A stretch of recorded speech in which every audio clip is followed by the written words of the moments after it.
Welcome to a glorious Pompey talk in partnership with Giant Leap. I'm your host Jordan Cross. I'm here with Chief Sports Writer Neil Allen to survey, well, a glorious weekend, Neil. Yeah, there we go. Says it all, doesn't it? Put that down the camera. There we go, champions. Say no more. Where on earth do we start, Neil? I mean, I've just spoken to Alan Knight, put it this way, and he feels it surpasses 2008, which is quite something for a legend like Alan Knight to come out and say. But that kind of tapped into the emotion of the weekend, and we were part of it and got pulled up in it. And from the Shepherd's Crook to Fratton Park to the parade yesterday, it's been something special. It has. That was chatting to fans and people at the club on the Saturday night. That was the thing. How does it compare to 2008? People like Big Kev, the kit man, he was saying it exceeds 2008 for him, and then he was obviously close up for both of them. It's a fascinating issue, isn't it? Because this came from nowhere. Pompey were expected to win the cup final, weren't they? They were against Cardiff, and Cardiff the division below, and Pompey the Premier League side, a wonderful season Pompey had as well. So Pompey were expected to win that. This came from nowhere. But the whole season this came from nowhere, but in particular that day, Pompey were, obviously Doncaster and Plymouth were expecting one of them to win a game to win the league, and this came out of nowhere, didn't it? It really did. The results came in, and for it to happen at Fratton Park as well, of course. On home turf, and well, sensational, absolutely sensational. Just drama all the way through, wasn't it? We were saying, you know, the Wi-Fi not working in the press box, so we were struggling to keep up to date with scores elsewhere, and the goals were rattling. I think it was 5 in 22 minutes or something like that, wasn't it? It was. Yeah. I mean, how does it rank for you? Well, for me, it's got to be the best, isn't it? I always preferred the semi-final against Spurs 2010 to the cup final. Quite. That was me. That was always what I preferred, because again, Pompey expected to win the cup. 2010, club administration and heading out of the Premier League to beat Harry's team full of Pompey players as well. Spurs were expecting to inflict a hammering and Pompey to win that. Magnificent. But yesterday, it's the community of it. Saturday. The community of it was the big factor. And before that, obviously the promotion won at Notts County was special as well. Yeah. But yesterday to actually win a trophy, I've seen tweets from Southampton fans mocking Pompey for celebrating winning a trophy. It's bizarre. I just can't get my head around that. No. What would you mock a team celebrating a trophy? I don't. No. When they had an open top bus parade for the team that last won a trophy 40 years ago last year, I don't really. Pompey won a trophy. They've won every division. I could see some flack flying if there was an open top parade for finishing third. You know, there'd be a bit. As Plymouth are doing open top bus parade. Yeah, so good luck to them. # Promotion City they've been publicising as well. So good luck to them. Well, this is a title city, and we're very privileged to get some real fantastic access at the weekend, from down in the bowels of the stadium, in the dressing room, and everything after, and indeed the party yesterday on Southsea Common. What are your kind of standout moments when you reflect now? What comes to your mind's eye about I've written a piece for the paper actually, and things just leap out at you, from John Jenkins saying that he'd never thought he'd be alive to see another Pompey promotion. Yeah, that's special, isn't it? That's really title winner, and he's like 97, isn't he? So perhaps for me, when it really sunk in was in the Shepherd's Crook and Queen's We Are the Champions came on, and fans started standing on tables and just doing the We Are the Champions, and that when it really hit me, isn't it? Because not often in every season can fans do that. No. And we all know the song, you hear other fans sing it, whatever. For actually fans that genuinely can say, we are the champions. And you listen to those lyrics as well, they echo Pompey. Yeah, absolutely. So my sentence, committed no crime, bad mistakes. There you go, perfect. I mean, just being around Paul Cook afterwards, an emotional figure. I was speaking to Enda Stevens, who I was telling you earlier, he was almost in tears as I read out. I mean, player of the season, a deserved player of the season, Enda Stevens, but reading out Glenn Johnson, Peter Crouch, David James, and reeling those names off, and you can see Enda welling up with emotion.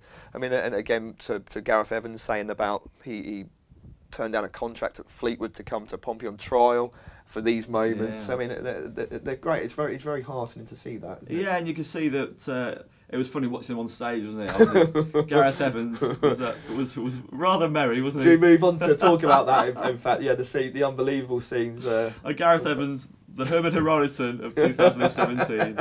Dear me, he was funny, wasn't he? Brilliant. He's a great lad as well, Gareth Evans. He actually came to us beforehand going, lads, it's the first time ever. I'm going to say no to interviews, but I'm not capable of giving any interviews today.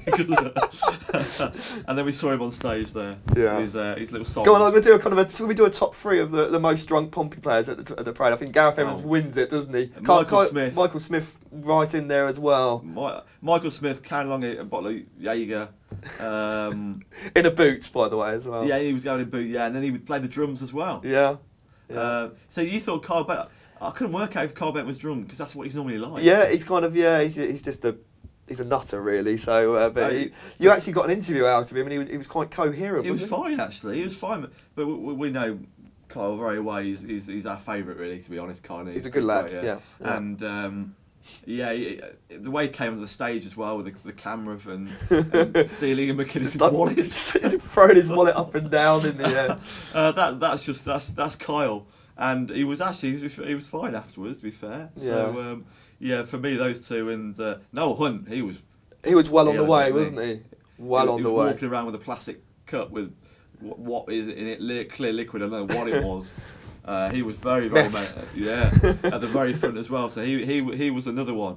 So it was interesting to see them all there mixing, and many of them had drinks in their hands, didn't they? Yeah, and I guess that's a lot of the factors. I'd say just referencing the community era, and that was what made it special. The fact that you see the players, they were mixing with the fans, and through the day they've gone back to Fratton Park, they were down Albert Road and here and around the city, and perhaps with the 2008 people, they come onto Portsmouth Island to play games of football, and they would go off to sandbanks. But these people are really ingratiating themselves, and that's what makes it a moment to cherish. Yeah, because we've seen pictures of them all down Albert Road posing with fans, and they're fantastic. And yesterday, when there was a section where the players were behind the stage and the fans were kept away with a fence, and fans were sort of asking players to come over and sign things. No problem, was there? All going over and signing things were great at length, every single one of them.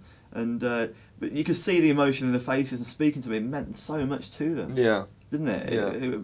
People like Connor and Jack, who are Connor's a local lad, effectively. He's been here since the age of 8. Yeah, he is one of our own. I know he's from Worthing, but Jack was there yesterday with his family in the crowd. What it means to him being on that stage.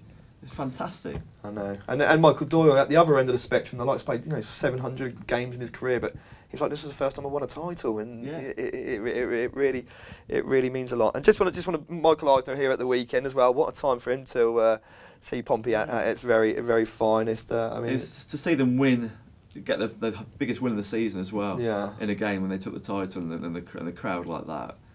It was all perfect. Yeah. Perfect. And if it is to prove the end of the community era. Great. I mean, your column on Saturday's paper quite rightly heralding Ian McInnes. It's a perfect and fitting ending to that. Yeah, and one of the lovely touches on Saturday as well when the fans sing his name, saying he's one of our own, and it meant the world to him as well, Ian, because he's a great guy, and you could see the respect for him. He gets around the place. He's a real charismatic bloke, isn't he? Yeah. And it can be brash. Some people might not like that, but he can be. But he plays his heart on his sleeve, Ian, and he's a tremendous bloke. Really is. And we won't say the last of him. He'll always be around the club, always something to say. He won't be shy, will he? No, exactly. And it's just the perfect ending for everything. And obviously, majority of fans appear according to polls. I mean, 95% was. I'm not doing the latest, but we did a poll at the weekend, and it's a landslide in favour of Michael Eisner's. Yeah, wasn't it? and perhaps watching that, he'll realise that he'll need to do right by the fans, because you want them on your side, don't you? Yeah. And just finally, I just want to say it's been really humbling to get some of the responses as journalists have had from people around, from the chairman down to the people in the crook after the game. Lots of comments to us, and it's really nice to hear that. Yeah, it's really, really nice. I mean, we were saying earlier. We get off flack. Let's face it. It's easy to get distracted by the numbskulls that hover around the message boards. The same carriers having a pop all the time. Yeah. But people in real life came up to us on Saturday and shook our hands and hugging us, and it's lovely, isn't it? Really. And it's been a privilege, isn't it? This season, it's always a privilege anyway, covering Pompey, but this season in particular, it meant a hell of a lot. And we've seen so many highs, so many lows, and this season, and that's I don't know was that your favourite Pompey memory? It's got to be, Saturday? yeah. I've got to go for the weekend as a whole, Yeah. as one entity, but it takes some piece. You know, there's been a lot of emotion over the weekend, and I bet there's a lot of Pompey fans that are like that as well, haven't they? You know, they're going to cherish that for forever, and quite rightly, right up the top. So yeah, really special Yeah, stuff. no, so it's lovely. Everyone's united in this city. Everyone's celebrating. It means absolutely all to those fans after so many horrible moments we experienced together. 'Cause we're there as well. Yeah. We see ourselves. We see behind the scenes and in front of the scenes as well. So it's fantastic to be part of glory. And some clubs never have that. No. Some clubs had that in 1976 and never had it since. We've seen it. Yeah, brilliant. Brilliant. Perfectly said, Neil. Well, that's been a great Pompey Talk to do. I really enjoyed that. It wrapped it up for this season. This has been Pompey Talk in partnership with Giant Leap. We'll see you again in League One.